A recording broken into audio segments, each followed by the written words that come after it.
Dear colleagues, dear friends, let me welcome you to today's panel entitled Arms Control in the Middle East, Challenges and Opportunities for Peace After the Fall of the Assad Regime. I think there's only standing room left here today. There's an awful lot of interest, obviously, in Syria today and in the efforts to ensure the peaceful transition of Syria after 14 years of civil war.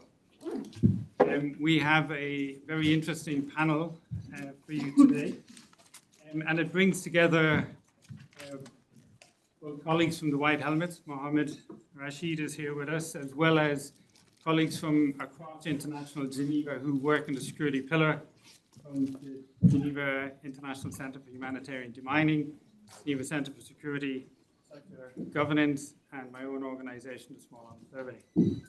For those of you who are joining online, let me also welcome you and remind everybody that AI translation is available.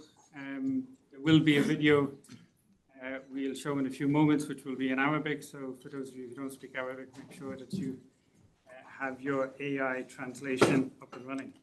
I'm not sure if the AI translation helps translating from an Irish accent into English. But it is a great resource to enable all of us to participate in these types of discussions. So to start with, let me try to frame today's discussion by underlining the obvious, and that's that the Syrian government faces significant challenges. Not only must it bring together different factions in a unified security structure that can provide safety and security to all Syrians, but the country is still politically fractured, with a population traumatized by 14 years of civil war. Economic development, which is a priority in all post-conflict environments, takes time, and whilst there was rejoicing with the lifting of sanctions, the actual implementation of that lifting of sanctions also takes time to trickle down to everyday Syrian life.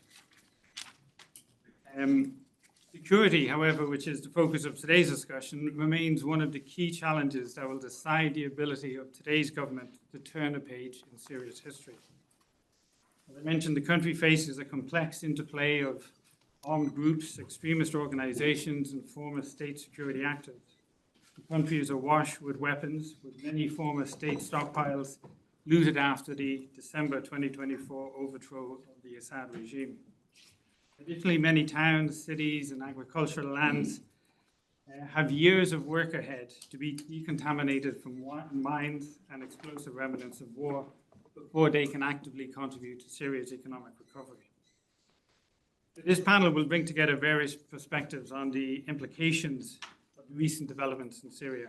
Central to these efforts are the stabilization of the country is the security pillar, and the nexus between mine action, security governance, and tackling the issue of the illicit proliferation of small arms and live weapons. The securing of unsecure stockpiles and the clearing of contaminated, damaged sites will have an immediate impact on the safety and security of those communities that are affected. Whilst efforts to limit the illicit proliferation of small arms and live weapons through improved weapons and ammunition management will contribute to creating a conducive environment for longer-term peace and stability. While the problems facing Syria are complex, tackling this nexus of security issues is central to not only Syria's stability and the safety and security of its people, but also regional safety and security. So today's panel will bring together voices from the field active in this security pillar. They include, as I mentioned, Mr. Mohammed Rashid from Syria's White Helmets, and we also have colleagues from GICHD, DCAF, and Small Arms Survey. My colleagues from Geneva wear two hats today, given that they also come from the region, and so their international experiences seep in their personal knowledge of regional dynamics and needs. So before I come to the panel, however, we have two videos that I would like to show you. The first is from Minister Raed Al-Saleh, Minister of Emergency and Disaster Management of the Syrian Arab Republic. And the second is Mr. Peter Wagner from the European Commission for Policy Instruments, both of whom would like to have been here today. I feel like the Oscars, but they wanted to make sure that their voice was heard and that they could at least frame the discussions that are going to take place. So if you bear with us, we'll play the minister's video of welcome to everybody. السلام عليكم، يعطيكم العافية جميعا. شكرا جزيلا أول شيء لدعوتي للحديث بهذا المؤتمر الهام، وأعتذر شديد الاعتذار أني ما قادر أكون معكم بمكان المؤتمر بجنيف، ولكن حبيت صور لكم هي الرسالة من أكثر مكان تعقيدا في موضوع الألغام ومخلفات الحرب، من جبل الأكراد وجبل التركمان اللي واجهتنا صعوبات كتير كبيرة بالأشهر الماضية خلال حرائق الغابات بالاستجابة، وفقدنا شهيدين وعدد من الآليات. لذلك خطر الألغام في سوريا هو ليس خطر عابر، وإنما هو موت مستمر بعد سقوط النظام.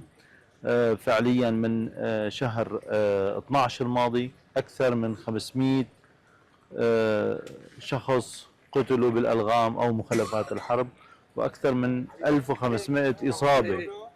تم العمل بشكل كامل حقيقة من قبل فرق الدفاع المدني وفرق وزارة الطوارئ والكوارث لحتى ندرس شد حجم التلوث الموجود بسوريا. إلى الآن فينا نحكي عن أكثر من 350 ألف لغم، فينا نحكي عن عشرات آلاف القنابل العنقودية والقنابل الغير منفجرة والقنابل الجدباء. لذلك يعني في الجمهورية العربية السورية قررنا أنه نشتغل لنبني ونأسس المركز الوطني لمكافحة مخلفات الحرب والألغام. هذا المركز راح يحط الخطط، راح يكون يوضع الخطط الوطنية لا تتنفذ على مستوى البلد. راح يكون في عنا استراتيجية وطنية بتمشي عليها المؤسسات الوطنية والمؤسسات الدولية حتى نقدر فعليا نتخلص من هذا الخطر بأسرع وقت ممكن وبكفاءة عالية، حتى نقدر نعيد استثمار الأراضي الزراعية ونحقق الاكتفاء الأمن الغذائي، حتى نقدر حقيقة أيضا نسمح للأطفال يرجعوا لمدارسهم بشكل آمن، حتى نقدر نسمح للعائلات اللي موجودين بالمخيمات يرجعوا لقراهم بشكل آمن. أنا بهاي القرية اللي هلأ فعليا أهلها كلها مهجرين، في عائلة واحدة نصبت خيمة وقعدت، ولكن حكوني عن المخاطر، حكوني عن الألغام، حكوني عن مخلفات الحرب بهاي المنطقة اللي ما عم تسمح للناس ترجع. لذلك المركز الوطني راح يكون لديه استراتيجية وطنية لقيادة والإشراف على كل العمليات إزالة الألغام اللي فعليا لحتى نقدر نتخلص منها، وراح تركز بشكل أساسي على المناطق المدنية والزراعية والغابات والبادية حتى نقدر فعليا حقيقة نقدر نستثمر كل مكان بسوريا، حتى تكون سوريا خالية من الألغام، حتى يكونوا المدنيين السوريين آمنين. شكرا جزيلا مرة ثانية لكل الشركاء الدوليين اللي عم يساعدوا واللي عم يدعموا فعليا عمليات تخلص من الألغام وإزالة المخلفات الحرب. شكرا لكل الشركاء الدوليين اللي عم يدعمونا حقيقة لبناء استراتيجيات وبناء قدرات المركز الوطني للألغام. شكرا لكل الجميع فعليا للاستماع لهي الكلمة، وبتمنى لكم إن شاء الله كل التوفيق في كل الجلسات الحوارية اللي رح تخوضوها بهذا المؤتمر.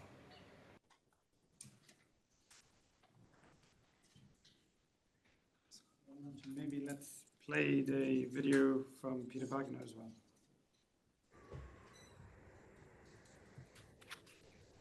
Ladies and gentlemen, apologies for not being in person with you today. Greetings to the SAS team, the panelists and the audience. We in the EU find the situation in Syria as an issue of great concern, but also an issue where the EU is active and supporting.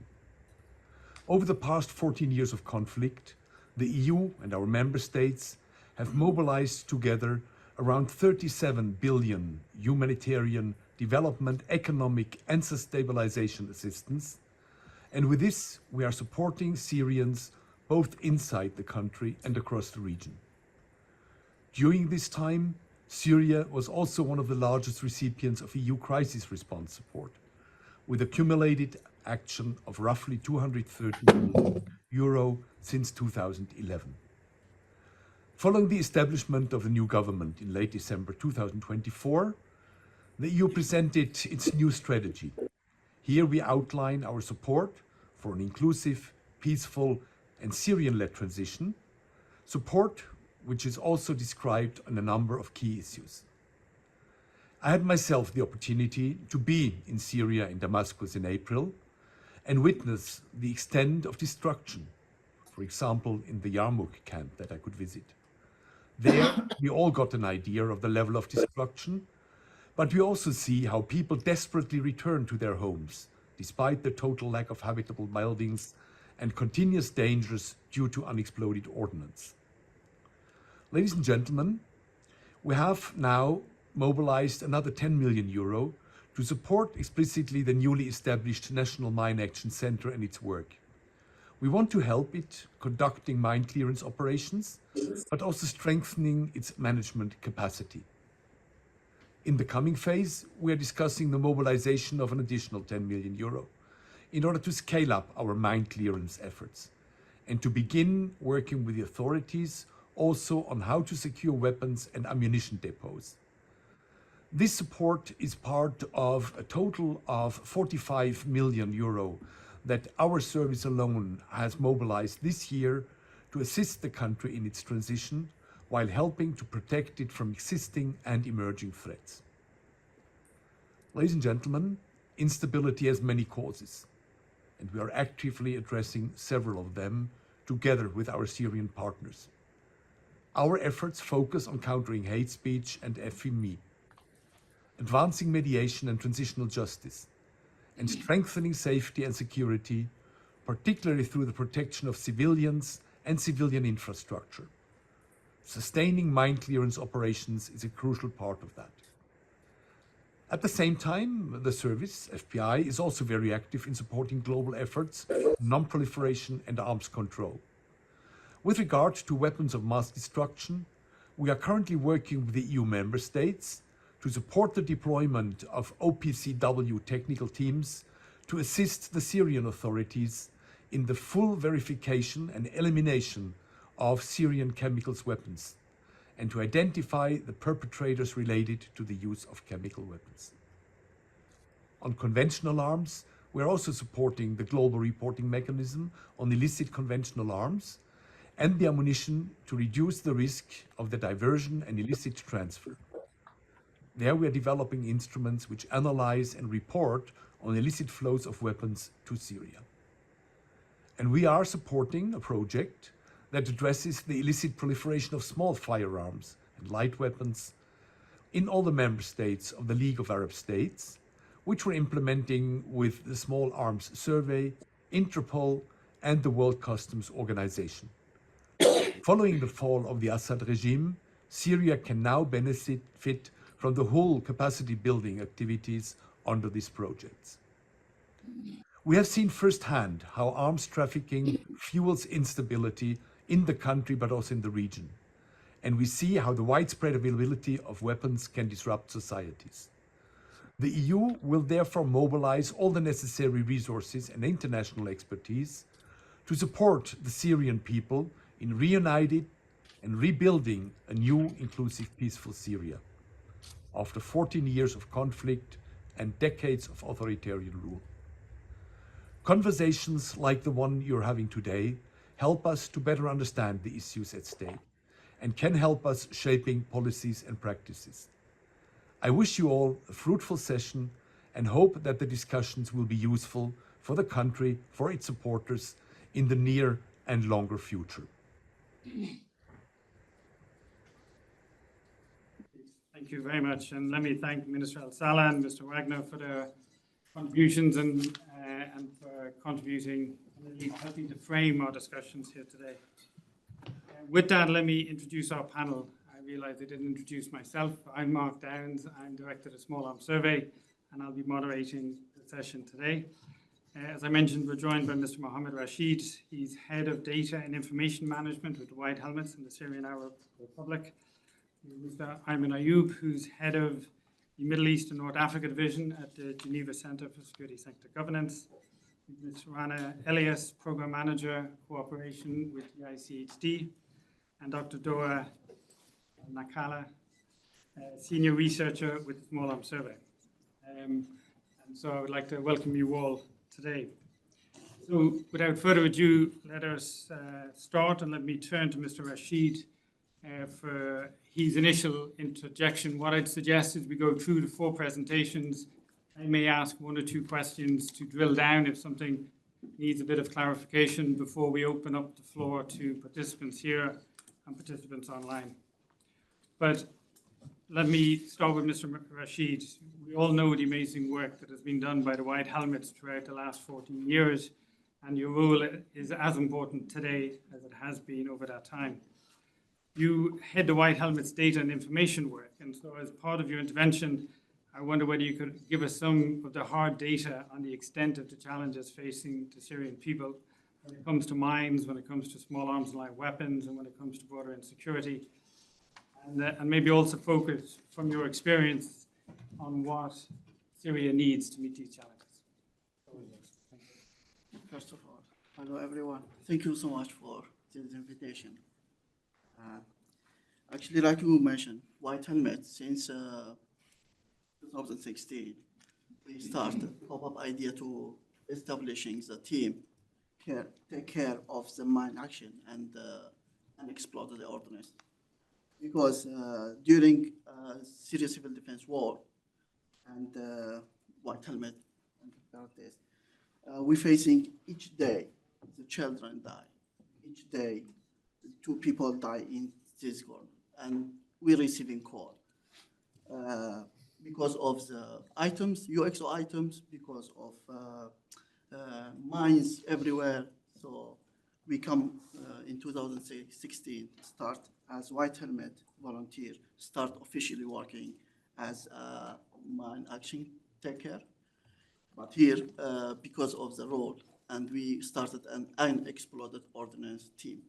So we had a lot of challenges to take care and saving people's lives.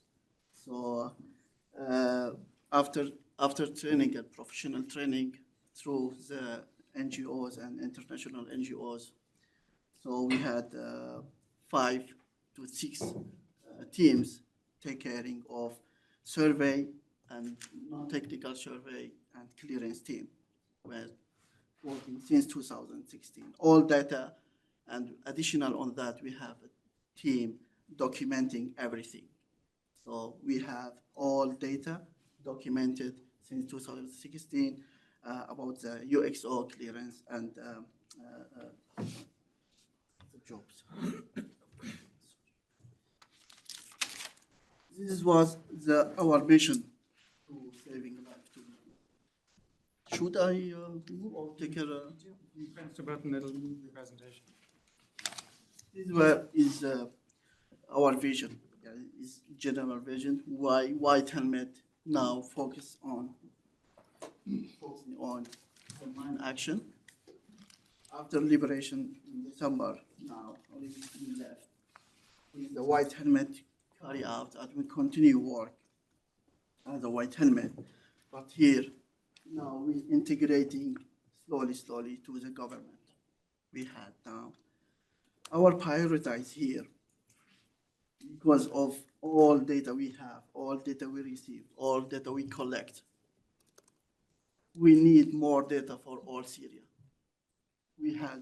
We got and collect data for only the some corner in Syria and some area on Syria, but now we're missing huge data for all Syria.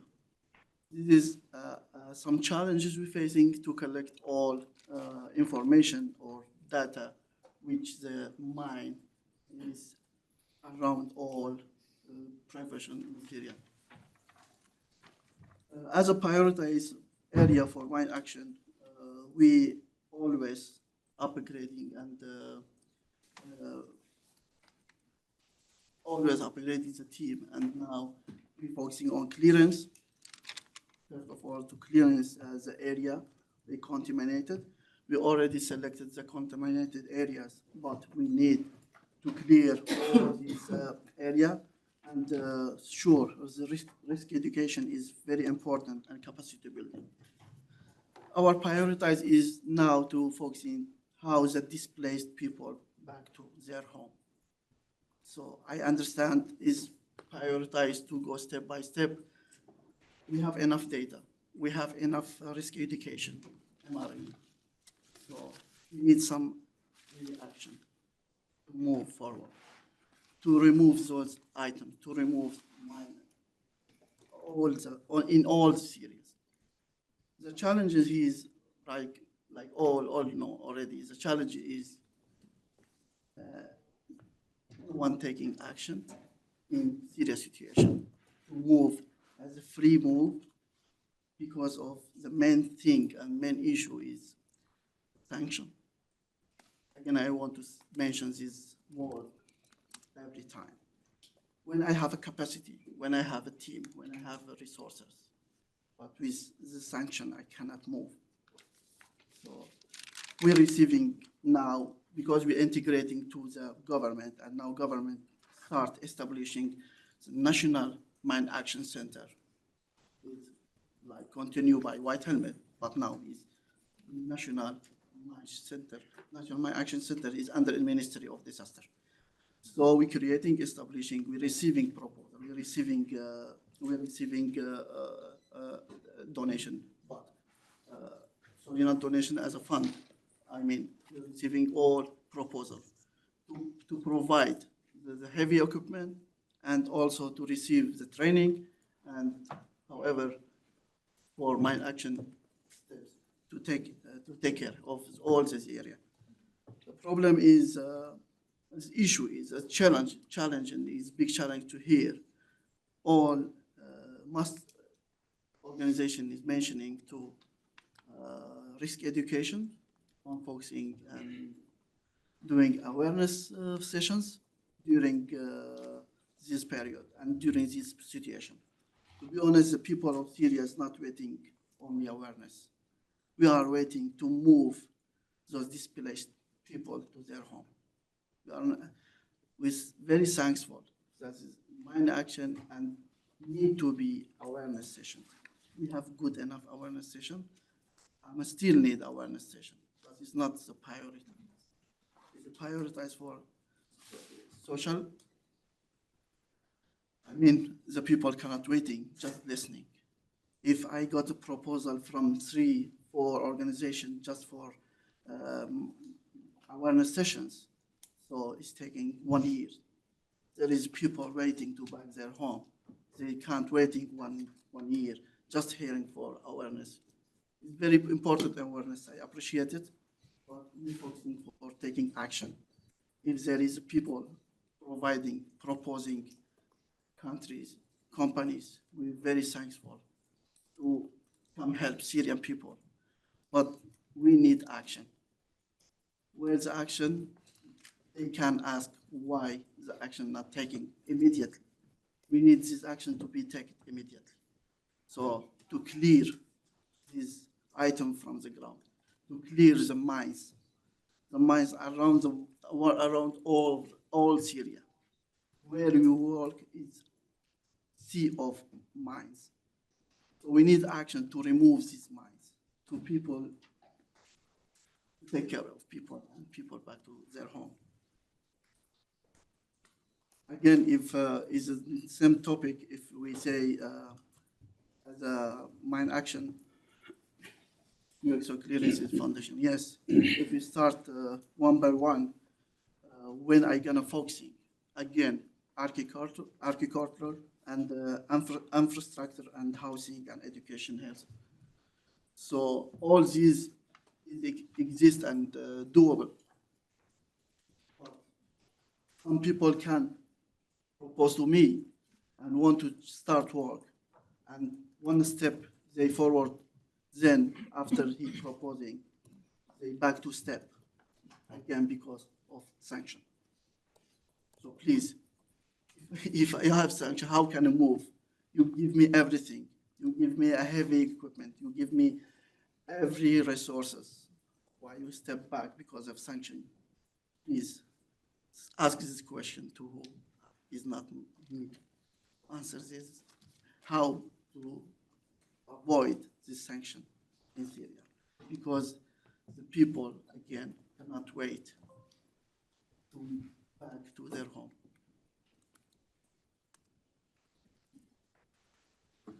If I back to, as you mentioned, Dr. As a White Helmet, we collect our data and we try to saving people, at least in the area we exist, where the regime exists. Yes, we collect a lot of data. We select a lot of area is contaminated.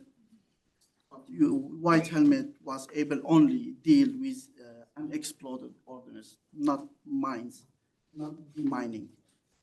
As a White Helmet, there is no team working as a demining, only is unexploded air ordnance to remove and clear. So yes, we have a lesson learned. We have good experiences 2016 deal with the area we have contaminated, and we have lesson learned. Now, as a White Helmet continue their work, now moving to national, something national man action center, now taking care, and from lesson learned, we're trying to coordinate this action to remove all mine action around Syria. The role of the national center will be as a coordinator in the Syria. Any of related work, any related support will be under the national mine action to provide and to lead and to coordinate to remove these demining and mining around Syria. Sure, that is giving us to increase the percent of explosive items and ordnance as well. Limited resources, I guess this is because of a challenge we have always. Actually, the final message is clear, but before the final message, I got some information from the UN sectors. So this is only since almost 6 months or 9 months. These injuries in the cities we mentioned in the list. Unfortunately, every day, this only we receive the information for maybe for only those people working and receiving and collecting this information. Could be more, the number is more than that. But we're receiving this information currently. This is injured people and incident, a real incident. As a White Helmet moving, integrating to the government as a mine action center. So the final message for us is just we need to action forward and remove this item. Just we need people back to their home without any incident and any injury. No more die. Thank you, Mohammed.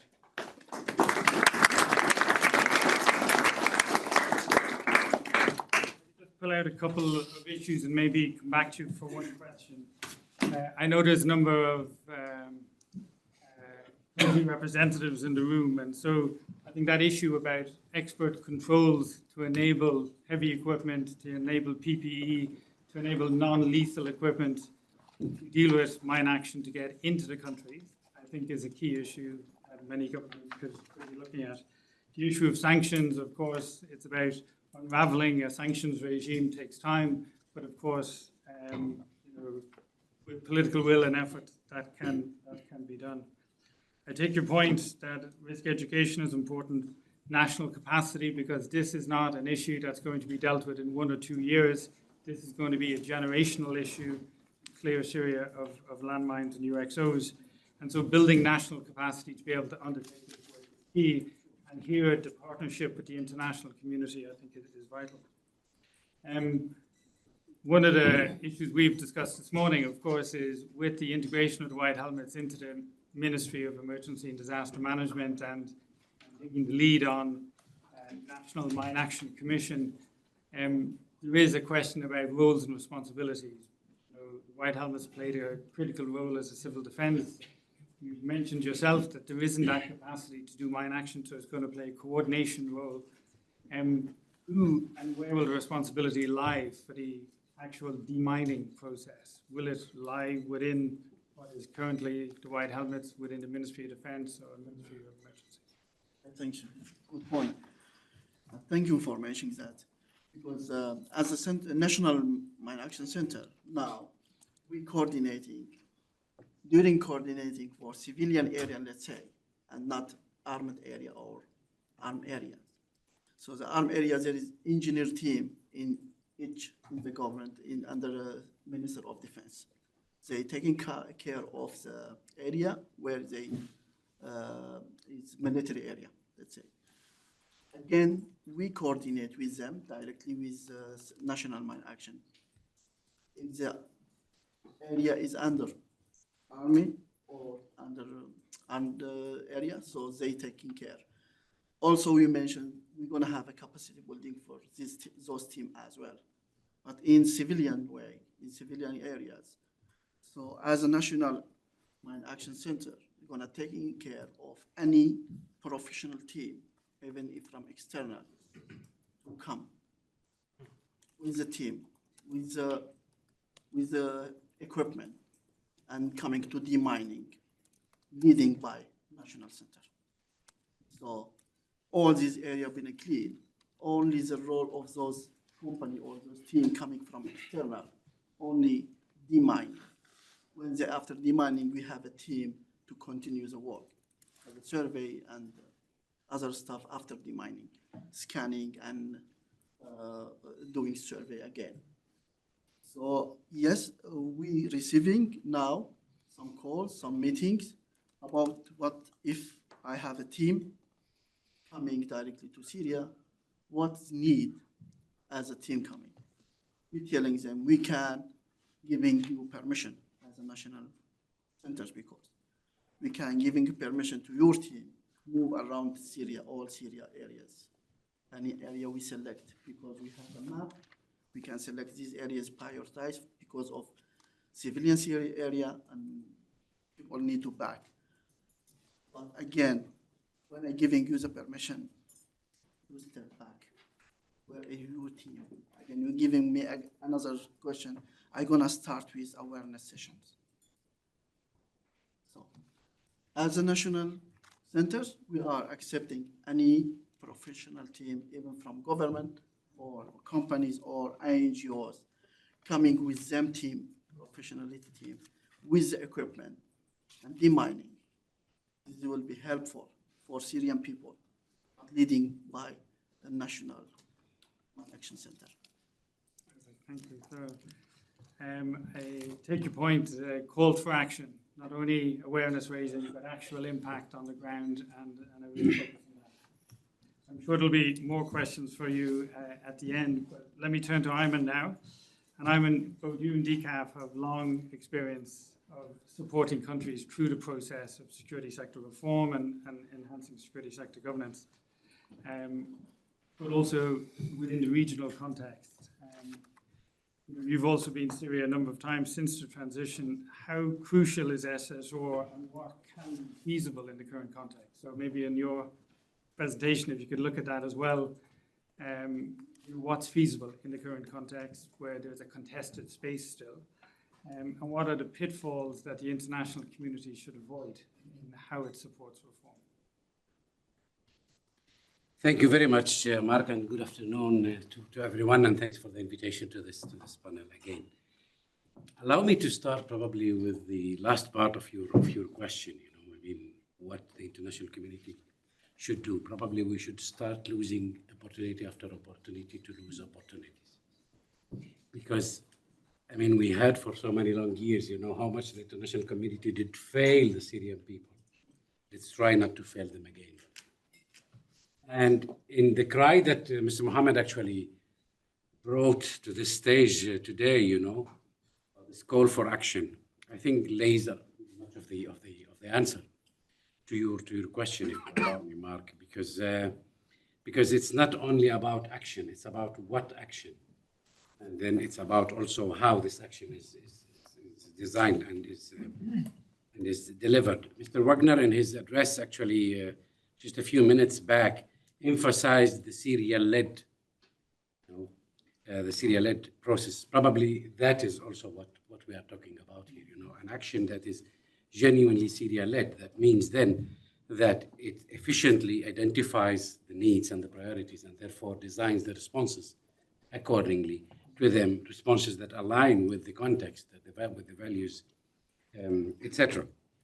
Probably, you know, the answer also to how crucial is SSR in such a transitional situation in Syria is almost obvious. You know, we sensed this in the very first 3 weeks, actually, after the fall of the former regime in Syria, when President al-Shibani met the Swiss ambassador and actually immediately asked her, the Swiss ambassador to Syria, asked her about how could Switzerland and more specifically Geneva, that actually hosts a number of organizations known to be specialized in security sector governance and reform related issues, come and support us because it is our high priority. It's more than crucial in a way because security lays in the heart of absolutely everything. You know? I mean, if with no security and stability, we cannot do reconstruction. With no security and stability, probably we would not be able to,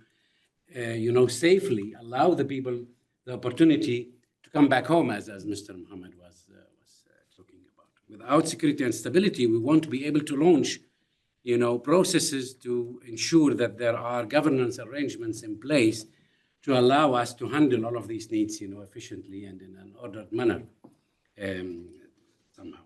Now, therefore, it's more than about indeed whether we need to and we should be focusing on this. It's about how do we actually address these needs, these acute needs, I would say, and these priorities in the case of Syria. To add to that, I mean, in a country like Syria, although we did not see what happened in other contexts, like, for example, Iraq, where necessarily all institutions, including security institutions, were disbanded after the fall of the governing regime there in 2003, we cannot forget that in Syria we're coming from a past of kind of a diabolic structure of a security sector that was all structured in a very complex, in almost a diabolic net, of arms and bodies up and down with different, competing competencies, roles, and responsibilities that are most of the time in themselves vague, with vague lines that separate each of them from each other, with one purpose: to serve, of course, the survival of the regime and its capacity to oppress its people. Basically, this was it. So coming from that background means also that the challenge is bigger when it comes to indeed responding to how crucial it is, because we cannot consider that we, and allow me to say we because I'm Syrian as well, that Syrian people have changed overnight. We have been oppressed under a regime for 6 decades. Something has remained in our minds from that regime, and therefore we need to be aware of that. And that is why I commend your call, Mr. Mohammed, for assistance and support, because no matter how much we have the will, we lack the knowledge, we lack the experience, we lack even the courage many times to think big about what needs to be changed in our country, because we simply come back from a background of fear. That actually in part responds to how feasible it is, because we cannot forget that we do no good to ourselves if we try, to suddenly jump into undigestible kind of solutions for our own small stomach, that is not still, used to the gourmet, basically, of the international, good practices. Let me put it in this way. But it is very feasible because we have sensed a few important elements through our visits already on the ground, and you also probably, Mark, have seen that through your own missions into the country as well. First of all, there is a huge popular demand. People really are convinced that, look, no matter what happens, even away from the governance, political governance model that we may end up having, we first want to live in dignity, and dignity is is contingent upon having safety. Because with safety, I can look for my own development, for my own, education, health, etc., for the future of my children. So it's a big popular demand, which means that we can count on popular support for measures to work on security sector governance. And I would like to remind continuously and encourage actually the new Syrian authorities precisely of that. I mean, it's the popular demand actually generates support. There is a political will. We met from the Minister of Interior to himself at one point to the second one, because we already had two in Syria.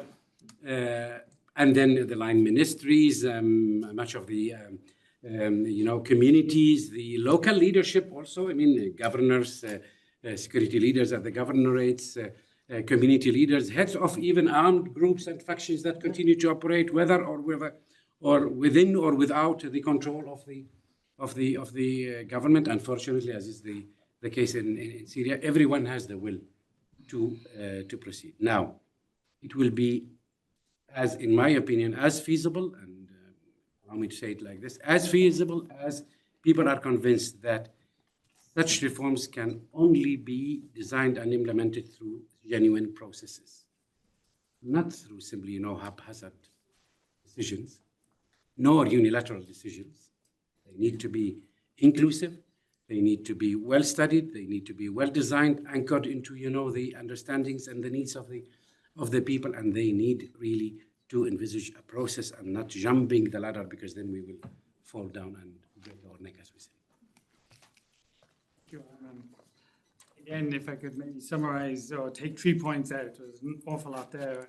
The first, obviously, is the international community, we should try not to fail the Syrian people again.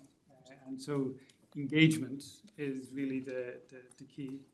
The second is that there is both popular but also political will for change. And your third point on genuine process, inclusive, more process-oriented, but that type of change takes time. And so my question to you would be, how do you balance the immediate stabilization needs for security with the need to reform, or in some cases, create or develop institutions? Yeah, we need to manage our ambitions, certainly, and be realistic again about what can be done now. We are envisaging to launch a series of, after consultation is done already, but working sessions in order precisely to start by not only identifying the priorities, but actually in a way organizing those priorities. You cannot do everything at the same time. And there is also comparative experience that tells us what would be the more efficient sequencing of such priorities. I think probably the correct understanding of the current context and situation in Syria would point towards the need to focus more on laying the ground. I don't want to say reintegration, but laying the ground towards reintegration, because reintegration is a process and it's an end result. We need to get there. But if we focus the security sector governance support on laying the ground for such a reintegration, we probably would be more successful in helping address the biggest risks to stability right now, which actually stem from the existence still of armed groups, factions, communities that are that have differences with the central government, that are not aligned with its policies, that reject its decisions, or some that straightforward, basically, declare that they would not want to continue to be part of the new Syria in a way, let alone, of course, some of the historical issues that come from even long before, the last 14 years war in Syria. Let's not forget that Syria is a mosaic of communities, where we have so many, cultures and beliefs and, we belong to I mean, our identity, our ID is actually very colorful in a way in Syria. And that, while is an enriching element and I think probably the best feature of such a society, it also comes with challenges, you know, specifically that emerge when you are in the immediate aftermath of a conflict and where you really need to address those challenges. So back to that, in my opinion, by focusing probably on those elements that help probably lay, I mean, the ground for this reintegration, we may be able to be more efficient in helping stability. If you allow me just a couple of words here, and that actually goes through concrete action. I'm not talking here theory. I mean, experience tells us that probably when you have a conflict or an after conflict, situation, you probably need to put the focus on bringing the parties closer to each other by building confidence, you know, among them, and most importantly, by allowing each of them to see that we could work towards a future vision of our security sector in this case, or could be other sector, but security sector more specifically, in which there is a space for me, and a space for you, and a space for the other, you see. And as long as we all find kind of a space for us there, we then start sharing an interest. We have a shared interest in actually defending and rather further articulating and building this future vision, because we are all part of it. Thank you, Armin. Let me now move on to Rana, who's just come back from Damascus and no doubt saw firsthand the impact of mines and UXOs represent to communities that are emerging from conflict in Syria. And Syria as a country remains one of the most contaminated countries when it comes to mines in the region, if not the world. We all know that there's a long road ahead to decontaminate Syrian countryside and cities, and as Mohammed said, to allow people to return home. In your intervention, it would be great if you could focus on lessons. What should we learn as the international community, and what can be done differently this time? Thanks a lot, Mark. It's a great pleasure for me to be here on this panel. Thank you for inviting the Geneva International Center for Demining. I'm very pleased to meet you, Ahmad, and to be with my colleagues on this survey. So, you know, there are some statistics that speak about the fears, and one of the fears is public speaking. Now, I can tell you there are bigger fears, such as being close or on proximity from explosive ordnance that we have seen, and the Minister Raed Saleh have highlighted the numbers. So that's why our center was created, based on the Swiss initiative to mitigate these risks and to reduce fears and to make communities safe on the ground. And indeed, as you said, we were just back from Damascus. It's been our third mission, and we are preparing in a week's time to be back again to Damascus for what we call land release training. Now, why do we speak of mine action? Why do we speak of post-recovery? Why do we speak of these numbers and victims? Because as you clearly said, Mark, unfortunately, the road is quite long due to the presence of these explosive ordnance, which includes a variety of landmines, cluster munitions, air bomb, drop bombs that are not exploded, and explosive remnant of war. Now, these can be seen, and they may not be seen to others, to children.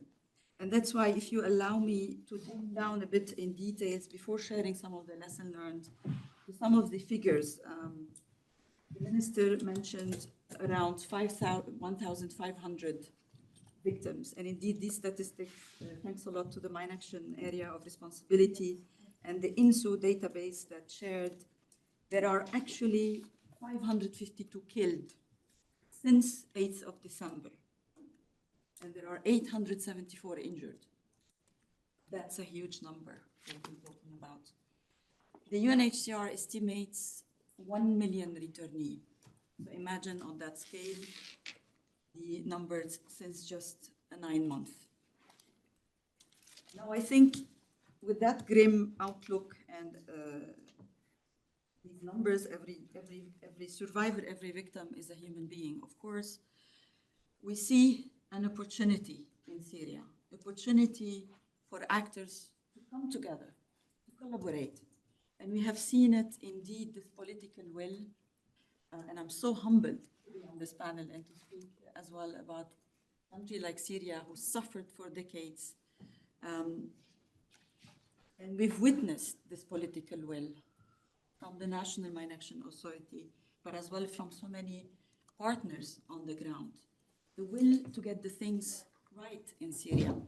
And it may sound as a cliche, but I think mine action hasn't started yesterday. There are decades of countries we've been operating and other operators in many countries in the world. And really we see national ownership, the government owning the problem is the key ingredient to this success. So this is one of the lessons learned that we wanted to highlight, and we already see that, and we support that role. We really support, as GICHD, the role of the future and the current National Mine Action Center in establishing its coordination role. Especially that Mohammed has the background of information management. Information management is key. Data is very much key, and that's something we see as a lesson learned from so many of the programs that the GICHD operates globally, from Ukraine to Sri Lanka, to Iraq, to Lebanon, and to other countries in the Sahel. IAM is key and will remain a key for the years to come. One more thing we would like to highlight is that any support to Syria has to be based on needs.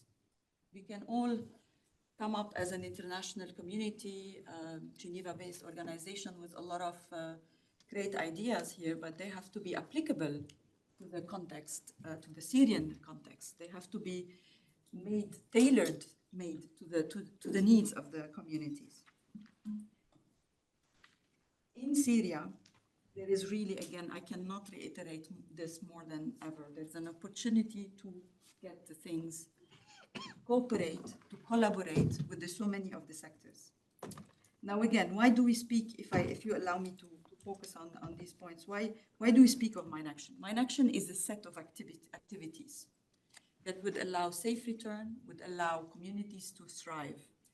And to get the communities to thrive, we could look at risk education, as you kindly highlighted, but also at the clearance effort, at the victim assistance, and at other, advocacy. In our center, we house the two conventions of the APMBC Anti-Personnel Maritime Convention and the Cluster Munition Convention, although our role is not advocacy, but we hope that at some point Syria would accede to certain conventions. Because this is one of the, as well, lesson learned we see, although we operate globally and we work with a lot of the programs, it's being in this multilateralism, being compliance to a lot of the treaties is key. Operational efficiency. We cannot undermine how important for us as donors, as the international community, to collaborate to make sure the needs are met through tailored capacity building, capacity enhancement, training that again are suited for the Syrian context. And that's why we are heading in less than a week's time to work with the National Mine Action Center and other operators on the ground to support in this effort for a 2 weeks training. And this would be setting the scene for a future support in terms of mainly strategic planning. A third or fourth, I lost count, lesson learned is really strategic planning processes. And I think it was clearly highlighted by the minister when he spoke that we have constant death in his remarks. He also spoke of a national strategy. It is important for us to come together, whether we agree or disagree, but to find a way to sit down along one table with other ministries in Syria and to develop the strategic plan that would set the scene for the years to come in Syria. Again, I'd like to seize this opportunity to thank you and to also thank a lot of the partners whom we met when we were in Damascus. It was really a humbling experience. I know some colleagues are in the room. from DRC, and I know some are online from UNMAS and Mine Action AOR and others. So thanks a lot, and I think we really have to work together. Syria will get there. And I think this is maybe my message today here. And I was humbled to hear in Syria, we hear of one Syria. This is amazing. When we hear of Syria after 14 years of a conflict, we heard in Damascus, national authorities speaking of one Syria. And this is, again, the response that we should be bringing as international community. Thanks a lot. Thank you very much, Rana.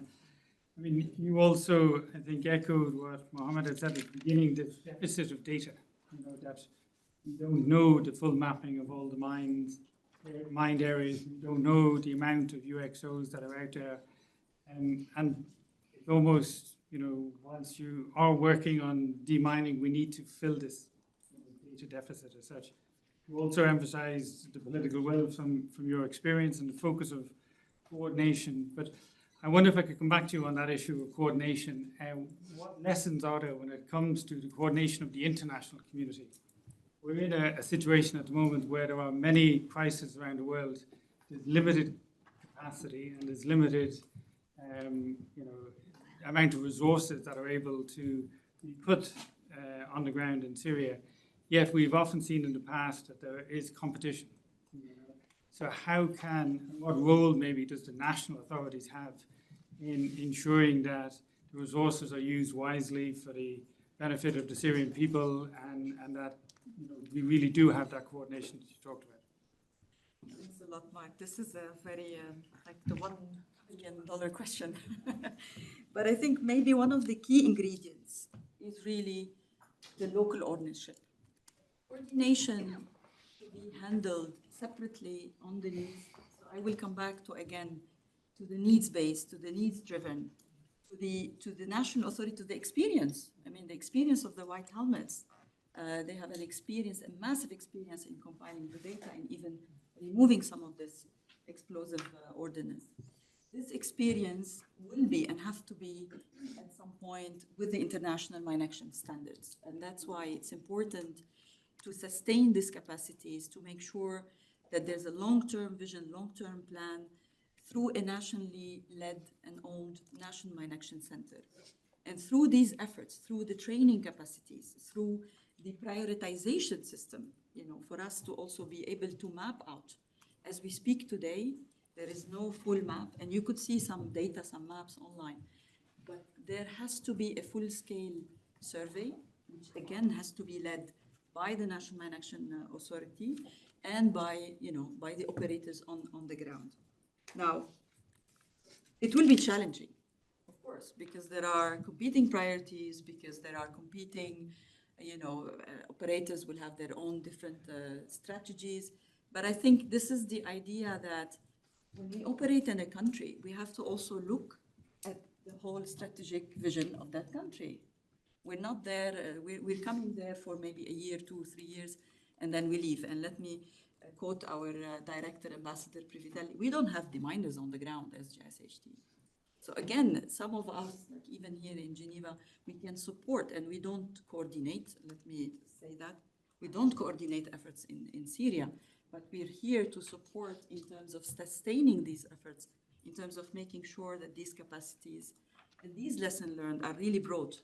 The lesson learned, if we learn about it and we don't really put it in practice, then there is no point. I hope I answered your question. Thank you very much, Rana. And finally, let me turn to my colleague Doha. And I know you have a presentation, and I'll make sure you get the clicker. But one of, I think, the benefits of International Geneva, as Ayman mentioned, is that we have here in International Geneva a number of security-related organizations, whether it's on demining, SSR, or small arms. But I wonder in your presentation, if you could maybe focus a little bit on the links between them. They are separate processes, but there are bridges between humanitarian mine action and small arms and light weapons, and between weapons and ammunition management. And it would be great if you could maybe, you know, develop that idea a little bit. Okay, sure. I'll get to that for sure.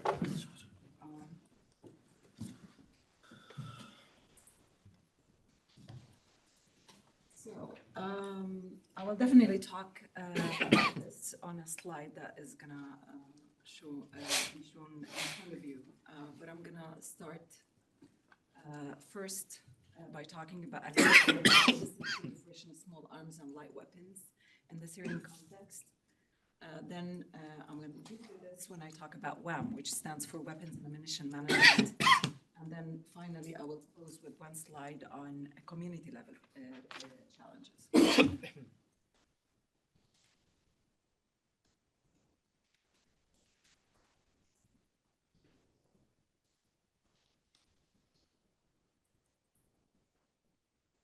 So illicit proliferation of small arms and light weapons.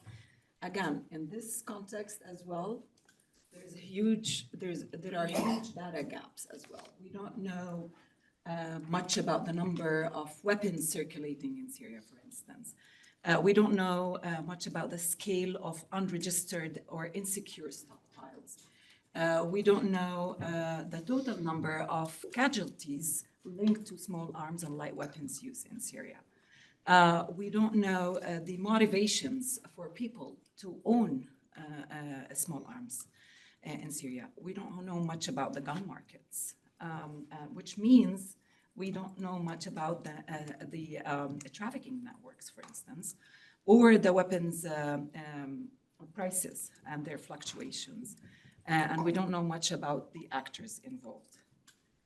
So that lack of data impedes any efforts to get some sort of informed or context-specific security and stabilization strategies.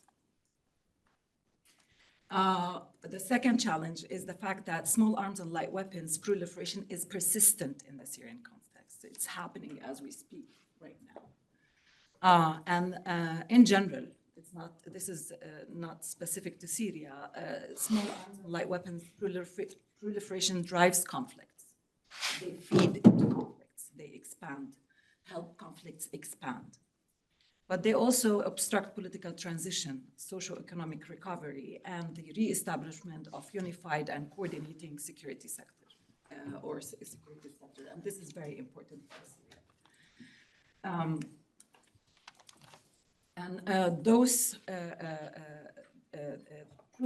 The proliferation of small arms and light weapons in the Syrian context would definitely undermine any effort to stabilize, whether at the international or the national level.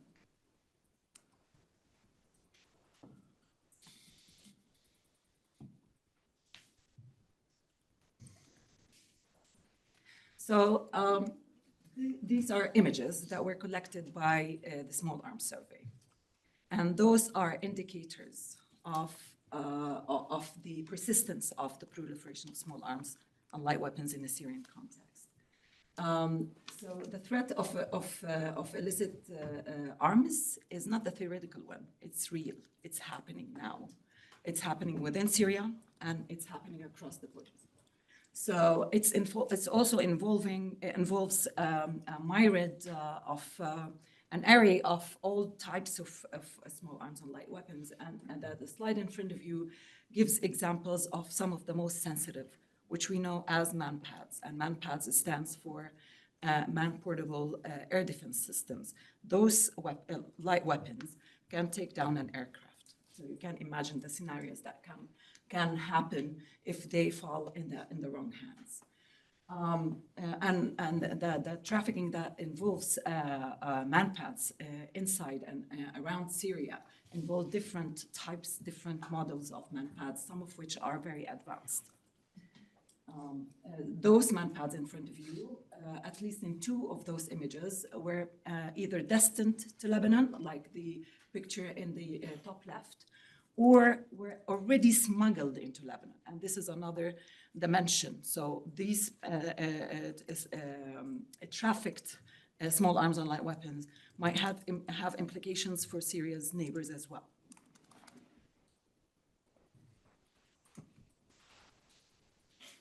The third challenge is the fact that Syria lacks a national action plan or an institutional mechanism that addresses small arms control. However, as my colleagues or co-panelists have mentioned, There are several national and international mine action efforts, and there is an opportunity here to actually integrate small arms and light weapons management within the ongoing mine action program.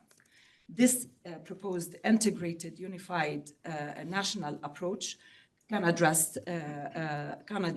unexploded ordnance, can address explosive remnants of war, but can also address small arms and light weapons. If we could achieve this in Syria, we might have substantial efficiency gains. Okay, so weapons and ammunition management, or what we refer to as WAM. So this is the answer that I have for your question, Mark. We've been having lots of discussions about the relationship between humanitarian mine action, WAM, which stands for Weapons and Ammunition Management, and SSR, which is Security Sector Reform. And I think this is the idea behind having this panel. When we decided to organize this panel around those three themes, we actually think that humanitarian mine action often not only allows people to return home, but also enables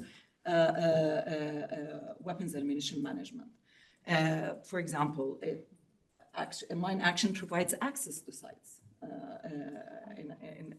in addition to other things. It does the clearance of EOs around the depots, which could be, you don't want to have a stockpile in the middle of a field of mines, for instance. That's very dangerous. At the same time, WAM provides the technical backbone for SSR. It, for instance, provides accountable control over state arsenals. Finally, SSR provides the governance framework that ensures that the activities we do through WAM and mine action become institutionalized and regularized. So mine action comes first, and it provides life-saving efforts, among other things. Then WAM comes in, and it provides contributes at least to stabilization, and SSR creates the institutional reform or institutional framework around those. Fourth challenge, lack of WAM institutional framework. So unlike mine action, Syria does not have a central authority that handles WAM, weapons and ammunition management. And there is a need for that. Definitely there is a need for that in Syria. So there are no standard operating procedures to secure stockpile management. There is no structured training programs on WAM to help the WAM capacity within Syria. And these voids severely undermine efforts to prevent diversion, which feeds into the illicit small arms and light weapons circulation, and also impedes efforts to regulate both state-held and recovered stockpiles. Fifth challenge, there is limited focus on WAM. So government officials, security sector actors, international stakeholders do recognize that there is a huge harm in small arms and light weapons proliferation. However, focused on sustained engagement on WAM is lacking. And there is basically stockpiles are one of the sources from which illicit small arms and light weapons are coming from. So the absence of a coherent WAM strategy contributes to weapons diversion, increases risks of looting of the stockpiles, and exacerbates civilian harm. Last challenge has to do with the community.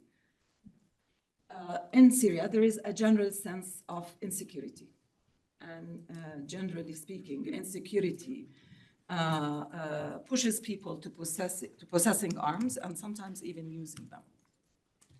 Also, insecurity in Syria results from other dynamics, such as the significant civilian casualties, including children, the increasing use of small arms in localized disputes, and the ease of access to small arms and light weapons. And I'm going to stop here.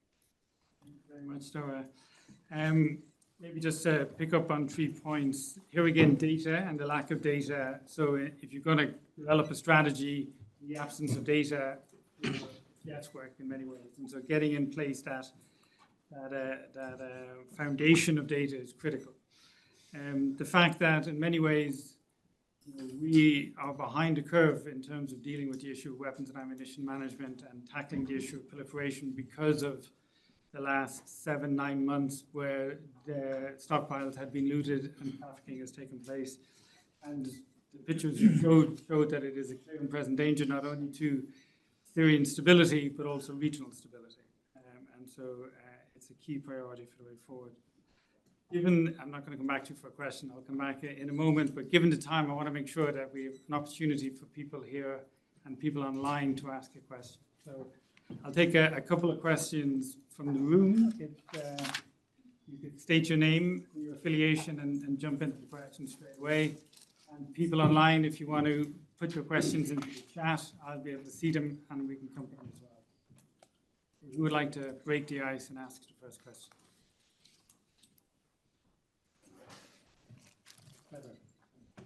Icebreaker.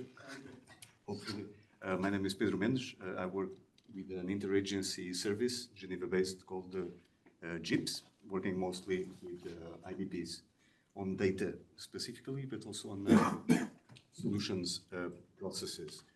Returns have been emphasized, including on the work of past, but going forward on the White Helmets, as a central priority. Question, how do you have data on where and how the people want to return? Is that data related with IDPs and returning refugees in the sense of informing the priorities of mine action and the other way around? Do you think you have data enough to contribute to a return and broader solutions process in Syria? Let me take a few questions and then we'll come. Another question in the room or online? Yes, thank you very much. Thank you for a great discussion. My question, Abdi Yagani from Independent Diplomat, a political consultancy. Question for Ahmed. You spoke about one of the great issues of restricting your work is around sanctions. Can you which specific sanctions are those, and which particular regimes are there? Are they like US sanctions, which I think are hopefully being lifted, are the EU ones or others? Because for those of us who work in the advocacy space, maybe could help them to put some helpful lobbying on those governments to lift those sanctions. I'll take one more if there's a third question in the room. My name is Isaac. I'm a student at the Graduate Institute, and I'm doing an applied research project on Syria, on agriculture in Idlib. And so I was wondering, so this summer Syria was hit by the worst drought in a long time. We also know during the war a lot of the agricultural land was damaged. Is there any data on how much of, what percentage of the agricultural land cannot be used due to mines and unexploded ordnance? What impact that has in that sphere of the economy? I think, Mohammed, most of those were for you. No question. I see. Thank you for 3 questions about the data about displaced people. There is an NGO we coordinate, and we started as national again, established national center. We start coordinate and collecting data regarding the mine action area, our first priority, then about displacing people. We have UN section or partners. They are working already, they have data, and we start coordinate and communicate to collect and receive data. Because now we are officially under the ministry work and under the government officially. So we're starting to collect data. As a White Helmet, we do have a small data regarding the liberated of the Shamali Gharb Syria. Yes, Northeast Syria only. Well, we have as a White Helmet, we have those data, but that is not enough. We have the number of displaced people and camps and in this area around all Syria. We need some. We start to to collect data from other NGOs and even government data before. How much is the data? Second question about sanctions, all sanctions. Yeah. Yes, actually, the main one we heard 2 days or 3 days ago was a U.S. sanction for Kaiser. Unfortunately, that is not clear yet. It's first priority, right? But European sanction as well, still ongoing. So we hope all sanctions go down totally and not individually, because individual is not helpful. If you allow me, please use the word, Mark, on the sanctions. Allow me, Mohammed.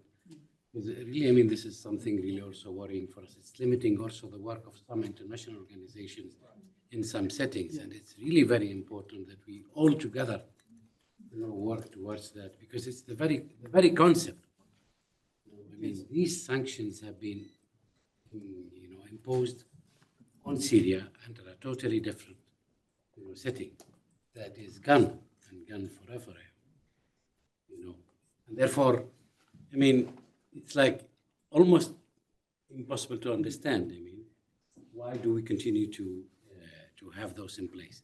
But more importantly, probably, is that do we have the real will to work around them? Because there are many ways to work around them. And we can talk about arrangements here if we want. But I mean, it's about really having the will to work around them. I would perfectly well understand that there may be political majority sitting in a parliament in a given county today in Europe, for example, that is not willing, before the coming cycle of elections, to run the risk of losing those elections and therefore making certain decisions. Okay, I would understand that. There are still ways to work around those sanctions together, if indeed the will is there. Actually, this is fact to the people or Syrian people in the, let's say, in outside of Syria. A lot of Syrian people want to back to Syria, but because of the situation and delaying the situation, they suspend, they travel or they stay as it is. It's not only the displaced, like animation, displaced people need to back to home in Syria, but there is people, Syrian people around the world want to back to Syria. This fact, they waiting now. But when, until what time they're gonna back, they don't know. They need guarantees, they need something action to happen. There's question about damage,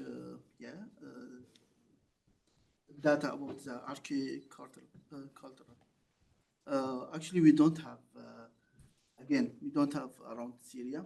There is a lot of damage in where we haven't access as White Helmet. Only we were in the area we work, we have this data, and we work as system management RGIS mapping software, so that we all documented, all area have been cleared or contaminated, or even there is a weapon, chemical weapon. We have those data. We select this area. Those areas we exist, but not all Syria. But how to fix and how to manage, so he's come again. When we're free to move, we can fix as Syrian people. Sounds as if you have a PhD study there.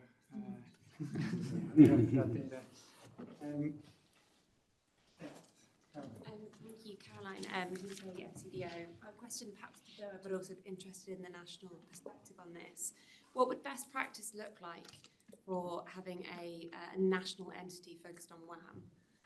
Would it be, and the SOPs that you spoke about, would it be a separate entity that had connections to the National Mine Action Centre, for example, and what would cooperation perhaps look like in a best practice scenario between the two? Because you talked about the overlapping nature of the two policies. We're talking about the national level. Yes.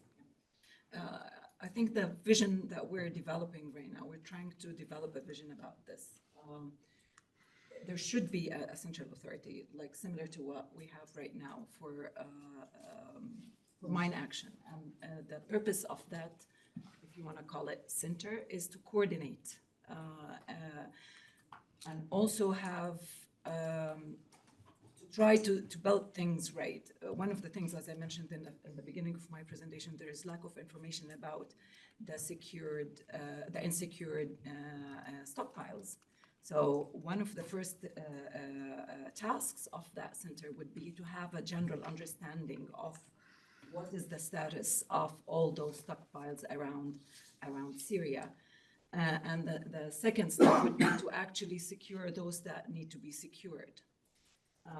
This is key because if those stockpiles are not secured, many of them are already looted. We see media reports documenting the looting of different government stockpiles that were mismanaged or completely insecure. So just back to that three processes relationship between mine action, WAM, and then SSR. It shouldn't be separate at all. I mean, WAM should be treated like in the middle, like a bridge between both mine action and SSR. And SSR is important to institutionalize the practices created by mine action and WAM practices. I maybe also try to answer that, maybe take advantage of my position as moderator to jump in. You know, in many countries, you would have a national commission on mine action, a national commission on small arms and light weapons, and even potentially, you know, some national body dealing with counter IED type of work. And in many ways, I think what we're suggesting is that where you're in a country like Syria where you've limited national capacity and you don't want to stretch it, and there is potential overlaps when people are going out to do non-technical surveys in terms of mines, they will also come across, you know, stockpiles and could easily map those as well. When you are engaging with the community on, you know, risk awareness on mine issues and risk awareness on, you know, ammunition and small arms light weapons, you know, that could be done together. We don't need to double up the effort. We can actually integrate it. And so a lot of the work, for example, that Mohammed is doing in terms of data can equally be used for both sides of the house. The board that sits, you know, oversees the work of the National Mine Action Commission includes the Ministry of Foreign Affairs, Ministry of Defence, Ministry of Police Affairs, Interior, and Ministry of Emergencies and Disaster Management. They're the exact same board that would oversee any work on small arms and light weapons. And so you could envisage, you know, some overarching structure where you have both entities answerable to the same people, and you can leverage the work on data, leverage the work at a community level much more effectively than, you know, in other countries where they have evolved over time and you end up with 3 different institutions doing a similar type of work. And this is one of the things, you know, I was just writing down my summary, which I'll say now, which is we have an opportunity to do things differently here, to support the Syrian government in a way that builds on different activities rather than creating parallel activities, and to do things far more effectively. And that's one thing worth looking at. How can you ensure that these 2 type of national commissions work hand in hand and closely together? Hello, I'm Basim Isa. I work in the humanitarian sector. Thank you very much for the great discussion. I have a small question regarding the demining program. As you mentioned, that the demining program is a national program that should cover all Syria. So how the international partners and the national partners are working in creating a dialogue between the different parties in order to reach, to make this program reach all Syria? Yes, that is why establishing for now directly the National Center, Mine Action Center. So his role to coordinate between all organizations, all are working in this field, leading by this national center. So even with sharing data or coordinating between and matching data in future. So this is going to be leading by the national center. No one come to Syria and going to conflict it with other, all will work in same page and same area. Question here in the center. Sergey Sidorovic, I'm with the DDR section of the Department of Peace Operations. A question to Ayman, actually, because you mentioned the presence of armed groups. Yes. And kind of the reintegration options that need to be offered to them. I think it's tangentially related to the very topic of the conversation, but there is always a reason why mines are used. And usually the presence of armed groups is among those reasons. Just because I felt that you, maybe because of the nature of this panel, you kind of go to the surface of what needs to be done to make sure that those armed groups disappear. You mentioned factionalism, the natural to the Syrian way of being, kind of divisions, etc. But also you kind of alluded to the reintegration process, maybe socioeconomic options as for people to just go and participate into the society. I think that the solution for this is not as easy. What about the opening of political space and other things to make sure that those members of the armed groups do no longer have a reason to belong there? Do you think that Syria, with the recent parliamentary, I don't want to put air quotes, elections, but there is a lot of opportunity, there is a lot of positive developments there. But do you think that things like opening political space and other things need to happen before those groups disappear? Thanks a lot for the question, which is really a big one and very certainly interesting. Allow me just to probably confirm that it is from our view, anchored in our experience. Probably the first point here is that the important question whether these groups, or whether we should aim that these groups disappear, because many of them present legitimate, actually, historical demands, community concerns and fears, etc. You see, and not necessarily related to the current setup at all. What happened in Suwaida recently, Suwaida is a place probably that resonates to most of you in the room, actually is mostly related to historical community differences between, Druze and Bedouins and Druze who actually have shared the territory for a good while. A good while, I mean, 200 years probably. See? So that's why that should be the starting point. Obviously, a number of things need to happen in order to allow an opportunity for different processes to proceed, to progress together at the same time or in parallel, in a way. At DCAF, we have learned that, trying to put DDR up front on the table like that, and we had the opportunity to discuss this with a number of colleagues from the UN, family, probably is not the most efficient way of going, but it's rather the process towards DDR, in a way. Part of it is indeed allowing an opportunity for those who think that today they need to defend their interests and demands with the weapons, violently, do so politically or through political means, which means, of course, constitutional reforms, electoral law reforms and systems, etc., political parties, and so on, opening of a political space, generally speaking, and therefore establishing a participatory or an inclusive or a system that allows an opportunity for all to participate. It's also launching a process of more economic development, because you need to provide incentives for people probably or opportunities, or at least the tools to go back to their. Let me just mention one very small thing. I was in Suwaida exactly 48 hours before the latest events.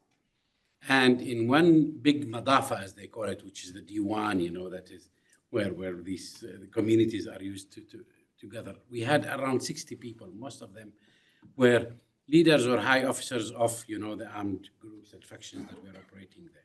And many were saying, look, I'm a farmer, I'm a worker, I'm a doctor, I'm an engineer, I'm a school teacher. you know, we have been holding these arms to defend our communities for 14 years. We want to go back to our, but we need to be given the assurances, the tools, the path to it, you know, et cetera, et cetera.